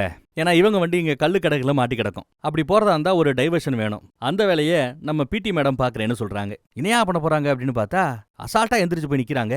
டப்ப டப்ப டப்ப டப்பன்னு போலீஸ் சுடுது. இவங்க உடம்புல தோட்டா படுது. ஆனாலும் பெருசா சேதப்படுத்தாம இருந்தது. ஏன்னா இவங்களோட தோல் வந்து ரொம்ப வலிமையான தோலாம். திமிங்கலத்து தோலை விட ரொம்ப வலிமையானது. அதனால அவ்வளவு ஈஸியா தோட்டாக்கள் உள்ள போகாது. ஆனா கண்டினியூவா டப்ப டப்ப டப்ப டப்ப டப்பன்னு அடிக்க இவங்களால கண்ட்ரோல் பண்ண முடியல. நார்மல் மோடுக்கு ஸ்கின் மாறினதும் தோட்டாக்கள் எல்லாம் உள்ள இறங்கிடுச்சு. அந்த கேப்ல இவங்க வண்டியில ஏறி அங்க இருந்து எப்படியோ தப்பிச்சு போயிட்டாங்க. இன்னும் அந்த பிடி மேடம் சாகாம தான் கிடக்குறாங்க. உசுருக்கு போராடிக்கிட்டு இருக்காங்க. லாஸ்ட் உயிர் மூச்சு அப்படி ஊசல் அடிக்கிட்டு இருக்குது. அப்ப நம்ம போலீஸ்காரங்க எல்லாம் வருவானுங்க. நம்ம இன்சு இப்பயும் உன்னை என்னால காப்பாற்ற முடியும், ஆம்புலன்ஸை வர வைக்க முடியும். ஆனா அவங்க எங்க போனாங்க, எங்க போறதா பேசிக்கிட்டாங்க, அதை சொல்லுன்னு சொன்னா இவ சொல்லுவா அப்படின்னு ஆர்வமா காத்துட்டு இருப்பான். ஆனா அந்த அம்மா வாயில எச்சி வந்தா எச்சி துப்பி இருக்கும், ரத்தம் தான் வருது. ரத்தத்தை துப்பி சிரிச்சுக்கிட்டே செத்து போச்சு. இவங்க சோகத்தின் மொத்த உருவமா அங்க இருந்து போய்கிட்டு இருக்காங்க. எங்கேயோ ஒரு பாலடைஞ்ச இடத்துல செட்டில் ஆறாங்க. ஷோல்டர்ல இருக்கிற தோட்டாவை நம்ம ஆரோ ஹீரோனால பொருட்களை தொடாமையே தூக்க முடியும். தோட்டாவையும் அப்படித்தான். தொடாமையே உடம்புக்குள்ள இருக்கிற தோட்டாவை வெளியில எடுத்துறான். கட்டு போட்டாச்சு. அடுத்து என்ன பண்றதுன்னு பேசுறாங்க. என்னோட டவர் பில்டிங் இருக்கு, அந்த பில்டிங்க்கு நம்ம போயிடலாம். அங்க ஒரு கம்ப்யூட்டர் இருக்கும். அந்த நாய் எங்க போனாலும் எல்லாத்தையும் ரெக்கார்ட் பண்ணிக்கிறதுல, பார்த்த எல்லாத்தையுமே ரெக்கார்ட் பண்ணிக்கிறதுல நாய் ரோபோ. இன்ஸ்பெக்டரோட வீட்டுல தான் நாய் ரோபோவை தினமும் வச்சு சார்ஜ் போட்டுக்கிட்டு இருக்கான். வீட்டுக்குள்ளேயே புகுந்து நாய் ரோபோவை தூக்கிடணும். அதோட தலைப்பகுதியில தான் வீடியோ ஃபுட்டேஜ் எல்லாம் மெமரி கார்டுல சேவ் ஆகி இருக்குமா. இந்த பொண்ணு தான் சிக்னலை, எந்த ஒரு சிக்னலா இருக்கட்டும், audio signal, video signal, radio signal, எதுவா இருந்தாலும் இவளால அசால்ட்டா ரிசீவ் பண்ணி எந்த ஒரு மீடியத்திலையும் சேவ் பண்ண முடியும். கம்ப்யூட்டர் கொடுத்தா, லேப்டாப் கொடுத்தா அதுல இவளால அசால்ட்டா தொட்டு இங்க இருந்து அங்க டேட்டாவை மாத்தி சேவ் பண்ணி விட்டுருவா. நமக்கு அந்த ரோபோவோட தலை வேணும் அப்படின்றாப்ல பேசுறாங்க. நல்ல ஐடியாவா இருக்கு. கம்ப்யூட்டர்ல அதை ஏத்திட்டோம்னா அதை நெட்ல ரிலீஸ் பண்ணி நியூஸ்ல போட்டு விட்டு போலீஸ்காரங்கள மாட்டி விட்டுறலாம். அதுக்கப்புறம் போலீஸால நமக்கு பிரச்சனை வராது அப்படின்னு நினைக்கிறாங்க. சரின்னு சொல்லிட்டு இதுக்கு உதவி வேணும். போலீஸ் தப்பான ஆட்கள். போலீஸுக்கு மேல FBI-ன்னு ஒன்னு இருக்கும். போலீஸ் தப்பு பண்ணா கேட்க வேண்டியது FBI தான். ஆனா FBI ஆள என்ன சொல்றாருன்னா, அட போங்கப்பா, வேகப்பட்ட துறையில வேற துறைகள்ல இருக்கக்கூடிய பெரிய பெரிய அதிகாரிகளுக்கெல்லாம் காசு கொடுத்து அவன் நெட்வொர்க்கை வளர்த்து வச்சிருக்கான், அவன் மேல ஆக்ஷன் எடுக்கிறது சிரமம், எங்களால லீகலா எதுவும் செய்ய முடியாது, நீங்க ஏதாவது ஆதாரத்தை கொண்டு வாங்க, உதவி செய்ய சரியான நேரத்துல எங்களால வர முடியும் அப்படின்னு சொல்லிட்டு FBI கைய விரிச்சிருச்சு. சரி, நாமளா தான் களத்துல இறங்கணும் முடிவு பண்ணி போலீஸ் யூனிஃபார்ம் மட்டும் ஒன்னு கொடுங்கன்னு கேட்டு வாங்கிட்டு, FBI-யோட யூனிஃபார்ம் அதை கேட்டு வாங்கிட்டு, எலெக்ஷன் அதிகாரிகள் மாதிரி அந்த இன்ஸ்பெக்டரோட வீட்டுக்குள்ளேயே இவங்க புகுறாங்க. காரை நிப்பாட்டியாச்சு, பொண்ணு பின்னாடி ஒளிஞ்சிட்டு இருக்கா. இவங்க 2 பேர் மட்டும் போய் இந்த மாதிரி தேர்தல் அதிகாரிய வீட்டுல நீ இருக்கிறியாமா, உன் பேர் என்னம்மா, வயசு என்னம்மா, வேற யாருமா இருக்கா, புருஷன் வந்துருவாரா, இன்னும் கொஞ்ச நேரத்துல வந்துருவாருங்கன்னு சொன்னதும் நாங்க வெயிட் பண்றமே சொல்லிட்டு உள்ள வந்து உட்காடுறாங்க. அப்படியே பேச்சு கொடுத்துட்டு இருக்காங்க. இந்த பக்கம் நம்ம இன்சு வராரு நாயோட. நேரா கார் பார்க்கிங் ஏரியாவுக்கு போய் காரை பார்க் பண்ணிட்டு நாயை அதோட சார்ஜ் போடக்கூடிய இடத்துல போட்டுட்டு இவரோட துப்பாக்கி அப்படியே ஜாக்கெட்டோட மொத்தமா எடுத்து இங்க தொங்க போட்டுட்டு அதுக்கப்புறம் உள்ள வரார். உள்ள வந்து பார்த்தா இவங்க உட்காந்துருக்காங்க. கேட்டா தேர்தல் அதிகாரிகளாம். நடுவில் வேற ஒரு கத்தி இருக்கும். அதை பார்த்துட்டு எந்த பொருளையும் இவனால நகர்த்த முடியும்ல நம்ம ஆரோ ஹீரோனால, ஒரு செகண்ட்ல நகட்டி கொண்டுடுவான். வேண்டாம், பக்கத்துல வேற பொண்டாட்டி இருக்கிறா. பொண்டாட்டிக்கு நடக்கிற குத்தி எதுவுமே தெரியாதுங்கிறதுனால இவங்களும் தாங்கள் யாருங்கிறத காட்டிக்கல, அந்த பக்கம் அந்த இன்சும் தான் யாருங்கிறத காட்டிக்கல. எல்லாம் தெரிஞ்சும் தெரியாத மாதிரியே பேசிட்டு இருக்காங்க. தேர்தல் அதிகாரிகளா வாங்க, என் வயசு இதுங்க அதுங்க இதுக்குன்னு சொல்லிட்டு பேசி ஏதோ சமாளிக்கிறார். அந்த கேப்ல இங்கிட்டு அந்த பொண்ணு கார்ல இருந்து இறங்கி கார் பார்க்கிங் ஏரியாவுக்குள்ள போய் அந்த நாயை கண்ட்ரோல் பண்ணி டேட்டாஸ் எல்லாத்தையும் எடுக்க பாக்குறா. கொஞ்சம் சிரமம் தான் இருந்தாலும் முயற்சி பண்ணிட்டு இருக்கா. அத அந்த பக்கத்துல போலீஸ் ஸ்டேஷன்ல இருக்கிற ஒருத்தன் மோப்பம் பிடிக்கிறான். என்னது இது, ஏதோ நடந்துகிட்டு இருக்குது, சம்திங் ராங்னு அவன் தெரிஞ்சுக்கிறான். ரேடியோ மூலமா நம்ம இன்ஸ்பெக்டருக்கு தெரிவிக்க பார்த்தா ரேடியோ கார் பார்க்கிங்ல இருக்குது. இதுல பிடிக்க முடியாது, மொபைலுக்கு அடிக்கலாமே சொல்லிட்டு மொபைலுக்கு அடிக்கிறாங்க. மொபைல் இருக்கு, எடுக்க போகும்போது எடுக்காதேங்கிறாப்ல நம்ம ஆரோ ஹீரோ சைகையிலேயே காட்டுறாரு. மொபைல் எடுக்கூடாதுன்னு சொல்லிட்டாங்க. இவரும் மொபைல் எடுத்து பேசல, கட் பண்ணி விடுறாரு. அடுத்து இவர் வீட்டுல இருக்கிற லேண்ட்லைன் நம்பருக்கு போலீஸ் ஸ்டேஷன்ல இருந்து கால் பண்றாங்க. அதை அட்டன் பண்றதுக்காக அந்த அம்மா போனதும் இந்த இன்சு மாட்டிக்கிட்டாப்ல. என்னடா பண்ண போறான்னு பார்த்தா டப்புன்னு அதே கத்திய ஆரோ ஹீரோ பக்கம் திருப்பி இவனோட யாருக்குமே இதுவரை காட்டாத மறைச்சு வச்சிருந்த அந்த சக்தியை காட்டுறாங்க. எஸ், நம்ம ஆரோ ஹீரோ மாதிரி இவனாலையும் தொடாமையே பொருட்களை நகர்த்த முடியும் போல. தனக்கிட்ட இப்படி ஒரு சக்தி இருக்குங்கிறதையே மறைச்சு வெளி உலகத்துக்கு தெரியாமையே ஒரு சாதாரண ஆள் மாதிரி நடிச்சு ஏகப்பட்ட சேட்டை பண்ணிக்கிட்டு இருக்காங்க. இதை நம்ம ஆரோ ஹீரோ எதிர்பார்க்கல. ஆனாலும் டேய், நீ யாருங்கிற அடையாளத்தை மறைச்சு அப்பப்ப நீ பிராக்டிஸ் பண்ணிட்டு இருக்கிறவன், நான் முழு நேரமா என் சக்தியை காட்டிக்கிட்டு இருக்கிறவன், ஏகப்பட்ட பிராக்டிஸ் நான் பண்ணிருக்கிறேன், உனக்கு பயிற்சி பத்தாவது தம்பின்னு சொல்லிவிட்டு துப்பாக்கியை திருப்பி அவர் பக்கமே நீட்டி தான் யாருங்கிறத ப்ரூவ் பண்றார். சொரியுற்றேன்னு மிரட்டுறாப்ல. அந்த பக்கம் ஒன்னும் வேலைக்காகல, கண்டென்ட் எல்லாத்தையும் அவளால் எடுக்க முடியல. என்னடா பண்ணலான்னு யோசிச்சுட்டு நம்ம ஹீரோ அந்த பக்கம் போய் அந்த நாயோட தலையவே தனியா பிச்சை எடுத்துறாங்க. இந்த பக்கம் நிலைமையை புரிஞ்சுக்கிட்ட போலீஸ் ஸ்டேஷன்ல இருந்து ஒரு டீம் இங்க வருது போல. அவங்க வரதுக்குள்ள இவங்க கார்ல ஏறி நாயோட தலையோட அங்கிருந்து எஸ்கேப் ஆயிட்டாங்க. அப்புறம் அவங்க சொன்ன டவர் பில்டிங்க்கு போறாங்க வேகமா. அங்க போய் பார்த்தா எங்க கம்ப்யூட்டரே காணோம் அப்படின்னு கேட்கும்போது தான் ஆரோ ஹீரோ கவுத்தி விடுறான். கம்ப்யூட்டர்லாம் ஒன்னும் இல்ல, நியூஸுக்கு கொடுத்துட்டா அவன் மாட்டிப்பான். அவன் மாட்டிக்கிட்டான்னா என் நெட்வொர்க் எல்லாமே காலி ஆயிடும். அப்புறம் மறுபடியும் நான் புதுசா நெட்வொர்க் ஆரம்பிக்கணும், வேலை பார்க்கணும். புதுசா வரவன் வந்து நல்லவனா இருந்தா என்கிட்ட காசு வாங்க மாட்டான், போதைப் பொருட்கள் சப்ளை பண்றத டிஸ்டர்ப் பண்ணுவான், எனக்கு பிசினஸ் இம்ப்ரூவ் பண்ணணும். அவன் வேற என்ன சும்மா மிரட்டிக்கிட்டே நிறைய காசு வாங்கிட்டு இருந்தான். இப்ப எனக்கு இந்த தலை மட்டும் கிடைச்சதுன்னா உள்ள இருக்கிற கண்டென்ட்டை வச்சு அவனை என்னால மிரட்ட முடியும். ஏற்கனவே கொடுத்த காசுல பாதி காசு தான் இனிமே கொடுப்பேன். நான் சொல்றதை கேட்டுட்டு ஒழுங்கா வேலை பாருன்னு அவனை என்னால ஒரு கைக்குள்ள வச்சு ஆட்டு வைக்க முடியும். என் தொழிலுக்கு இது நல்லது, இது எனக்கு வேணும். கூடவே உன்னையும் அந்த பொண்ணையும் எதுவும் செய்யக்கூடாதுன்னு என்னால கண்டிஷனும் போட முடியும் அப்படின்னு பேசுறாப்ல. இதை இவங்க எதிர்பார்க்கவே இல்ல, ஷாக்கா இருக்கு. இருந்தாலும் வெளியில வேற மொத்த படையும் ஏற்றிட்டு வந்து போலீஸ் வந்து நிக்குது. கம்ப்யூட்டர் வேற இல்ல, இவங்க வேற அடியாட்கள் நிறைய பேர் இருக்கிறாங்க, எல்லாருமே விதவிதமா சக்தி வச்சிருக்கிறவங்க. ஆனாலும் இந்த துரோகத்தை ஹீரோ ஒரு மாதிரியா தான் பாக்குறாரு. தாங்கிக்க முடியல, அந்த பொண்ணாலையும் தாங்கிக்க முடியல. தலையை வாங்கி தான் அடியாள்கிட்ட ஒருத்தவன்ட்ட கொடுத்துட்டு ஆரோ ஹீரோ விறுவிறுன்னு கீழே இறங்கி போய் இன்ஸ்பெக்டரை பார்த்து பேச்சுவார்த்தை நடத்துறாரு. சொன்ன மேட்டர் தான், அந்த பொண்ணையும் ஹீரோவையும் விட்டுறணும். இனிமே நான் பாதி பணம் தான் கொடுப்பேன், நான் சொல்றபடி கேட்டு ஒழுங்கா நடக்கணும். அப்படி நடந்தேன்னா ஃபுட்டேஜ் வெளியில எங்கேயும் போகாது, இல்ல நியூஸ்ல ரிலீஸ் பண்ணி விட்டுருவேன்னு மிரட்டி பாக்குறாரு. மிரட்டலுக்கு பயப்படுவான்னு பார்த்தா சைட்ல வச்சிருந்த கத்தி எடுத்து வயிற்றுலயே சரட்டுன்னு சொருகிறான். சொருகி அப்படியே கீழே படுக்க வச்சு கையில விலங்கு வேற மாட்டி விட்டானுங்க. இந்த மிரட்டலுக்கெல்லாம் பயப்படுறவன் நான் இல்ல, உள்ள போய் தலையை புடிங்கிட்டு வரேன் பாருன்னு சொல்லிவிட்டு விறுவிறுன்னு டீமை கூட்டிட்டு மேல போறார். நடக்கிறதெல்லாம் பார்த்துட்டு இவங்களுக்கு தலகால் புரியல. என்னடா மிரட்டலுக்கு அணிபடியிலேயே என்னடா பண்றதுன்னு யோசிச்சுட்டு இருக்கிறாங்க, பயப்படுறாங்க. போலீஸ் மேல வந்துகிட்டு இருக்குது.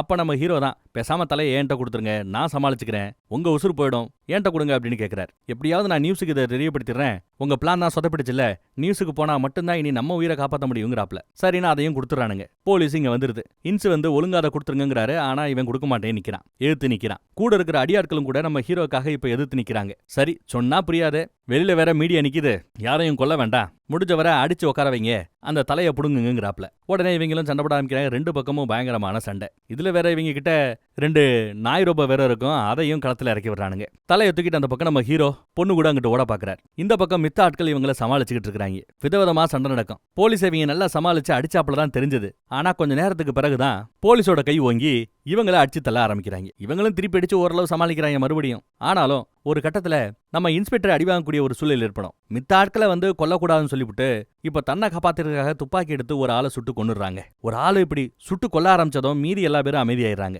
இதுதான் உங்களை பயமுடுத்ததில்ல, பிடிக்கிற எல்லாரையும் அப்படின்னு சொல்லி எல்லாரையும் பிடிச்சாச்சு. அந்த பக்கம் நம்ம ஹீரோவை பிடிக்கிறதுக்காக ஒரு நாயை விரட்டிக்கிட்டே படுக்க போட்டு ஊசி எடுத்து குத்த பார்க்கும். இவர் அவரோட கரண்ட் சக்தியை பயன்படுத்தி ஷாக் கொடுத்து ஏதோ கண்ட்ரோல் பண்ணிட்டார். சரி, செயல் எழுந்திருக்கும் கரண்ட்னால அப்படின்னு நினைச்சா செயல் எழுந்திருச்சுதான். செயல் எழுந்த அது மறுபடியும் செயலுக்கு இவன் சுதாரிக்கிறதுக்குள்ள இடுப்பு பக்கம் குத்திருச்சுங்க. கொஞ்சம் கொஞ்சமா விஷம் உள்ள இறங்கிக்கிட்டு இருக்குது. முக்காவாசி இறங்கிடுச்சு, இன்னும் காவாசி இறங்கணும். நல்ல வேலைங்க. அதுக்குள்ள அந்த பொண்ணு அங்க சிக்னல் மூலமாகவே அந்த நாயை கண்ட்ரோல் பண்ணி முழுசா விஷம் இறங்குறதுக்குள்ள நம்ம ஹீரோவை காப்பாத்திடுறா. அந்த நாயவே தன்னோட கண்ட்ரோலுக்கு எடுத்துக்கிட்டா தொடாமையே ஆச்சரியம்தான். அவ்வளவு சக்தியவை வளர்த்துக்கிறா. அந்த பக்கம் அடியாள் ஒருத்தவன் ஒரு நாயோட நிப்பான். தன்னோட நாயை ஏவி விடுறான் இந்த பொண்ணை கொலை பண்றதுக்காக. அது ஓடியாரும். இவ கண்ட்ரோல வச்சிருந்த இந்த நாயை இந்த பக்கத்துல இருந்து ஏவி விடுவா. இது ஓடியாரும். ரெண்டும் போய் பாடு வேகமா வெட்டுன்னு பார்த்தா என்ன நடக்குது நீங்களே பாருங்க. ரெண்டும் வால் கொடுக்க தூக்கிக்கிட்டு மோத வரும்போது அசால்ட்டா அந்த எரிபடியுடைய நாயை அடிச்சு தள்ளிட்டு இது முன்னோக்கி போய்கிட்டே இருக்குது. நேரா போய் அந்த எரிபடிய நெருங்கி வரும். பதட்டம் அடைஞ்ச அந்த எடுபடி போலீஸ் துப்பாக்கி எடுத்து அந்த நாயை கண்ணாமண்ணான்னு சுடுவாரு. நாய் ஒரு எக்குதான், எக்கி அந்த ஆளை படுக்க போட்டணும். அந்த ஆளோட துப்பாக்கியை சுடுவாங்கல்ல, ஆள்காட்டி விரலை வச்சு தானே சுட முடியும். அந்த ஆள்காட்டி விரலையே வெட்டி எடுத்துருது அந்த நாய் ரோபோ. இந்த பொண்ணு தான் பண்றா. எல்லாம் நல்லபடியா முடிஞ்சிச்சு நினைச்சா அங்கதான் ட்விஸ்ட். நாயை சுட்டப்போ ஒரு தோட்டா இந்த பொண்ணு மேல பாஞ்சிருச்சு. ரத்தம் ஒலிக்கிட்டு இருக்குது. ஒண்ணு இல்ல வாங்கிருந்து போயிடலாம், இதுக்கப்புறம் ஓடி வெளியே வேண்டாம்னு சொல்லிவிட்டு ஃப்ரண்ட் டோர் வழியாவே இந்த பொண்ணை தூக்கிக்கிட்டு வெளியில வர்றார். மீடியா சேர்ந்துருச்சு, மக்கள் சேர்ந்துட்டாங்க. வெளியில வச்சு டப்பு டப்புலாம் சுற்ற முடியாது. ஏன்னா கை குழந்தைய தூக்கிட்டு வரான். கையில தூக்கிட்டு வரான் ஒரு குழந்தைய. தடுமாறி தான் வரான். உட்காருன்னு வெளியில இருக்கிற கரெக்டான போலீஸ் எல்லாம் மிரட்டிக்கிட்டு இருக்கும். சைடு பக்கம் திரும்பினா அங்க ஒரு மீடியாக்காரி லைவ்ல டெலிகாஸ்ட் பண்ணிக்கிட்டு இருக்கா கேமரா வச்சு. இவங்க கிட்ட தானே அந்த தலை இருக்குது. தலையில இருக்கிற அந்த வீடியோ ஃபுட்டேஜை இவ அப்படியே உள்ள இழுத்து அங்க இருக்கிற லைவ்ல ஓடிக்கிட்டு இருக்கிற அந்த கேமராக்குள்ள எழுத்தி விட்டுறா. அந்த நாயோட தலையில எப்படி இவங்க அண்ணன் கொலை செய்யப்பட்டா அப்படிங்கிற மேட்ரு புட்டு இருக்கா. அது மொத்தமும் இப்போ டிவியில டெலிகாஸ்ட் ஆக ஆரம்பிச்சிருச்சு. இது வேற கூட சேர்த்து இந்த நாயினால எந்த ஆபத்து இல்லைன்னு இவன் சொல்லியிருப்பான்ல, அந்த ஃபுட்டேஜை ஃபர்ஸ்ட்ல போட்டு தெளிவா காட்டிட்டு அதுக்கப்புறம் அந்த நாயை எப்படி திருட்டுத்தனமா கொலை பண்ணுங்கிறதையும் காட்டி இது எல்லாம் போலீஸ் பண்றதுன்னு தெரிஞ்சு ஊர் முழுக்க தான் யாருங்கிறத காட்டி ப்ரூவ் பண்ணிட்டா. இவ யாருங்கிறத காட்டிட்டா. வந்தவன் செம காண்டுல துப்பாக்கியால இவங்களை சுடப்போவான். அப்போ நம்ம ஆரோ ஹீரோ தான் இவங்களை சுட பார்த்த அந்த துப்பாக்கிய அவனை நோக்கியே திருப்பிடுவாரு. விட்டா சுட்டுக்கிட்டு அவனை சாகடிச்சிருக்க முடியும். எவ்வி அதுக்குள்ள இந்த பக்கம் வந்துருச்சு. இதுக்கப்புறம் நாங்க பாத்துக்கிறோம் சொல்லி அந்த இன்ஸ்பெக்டர் போலீஸ், அந்த இன்ஸ்பெக்டருக்கு கீழே பணத்துக்காக வேலை பார்த்த அத்தனை போலீஸுன்னு மொத்த பேரையும் அரெஸ்ட் பண்ணி தர இழுத்துட்டு போறாங்க.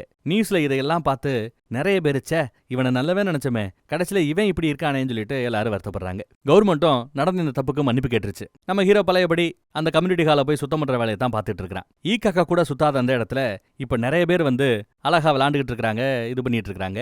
கூடவே இந்த பொண்ணு வர்றா விளையாடுறதுக்கு பார்த்து ஓடி போய் கட்டி பிடிச்சுக்கிறான். அந்த பக்கத்துல கோர்ட்ல இவங்க கரெக்டான அந்த போலீஸ் எல்லாத்தையும் விசாரணைக்கு ஜெயிலுக்குன்னு அங்க எங்கேயும் இழுத்துட்டு போயிட்டு இருக்காங்க. இனி அவங்க பாடு அதோகதி தான். நியூஸ்ல என்ன சொல்லிட்டு இருக்காங்கன்னா, கவர்மெண்ட் நடந்த தப்புக்கு நாங்க தான் பொறுப்பு, இனிமே இந்த மாதிரி தப்பான போலீஸ்க்கெல்லாம் நாங்க உள்ள விட மாட்டோம். அந்த நாயை இவங்க ஆபத்தே இல்லாததுன்னு சொன்னாங்க, ஆனா உண்மையிலேயே அது ஆபத்தானதா இருக்குது.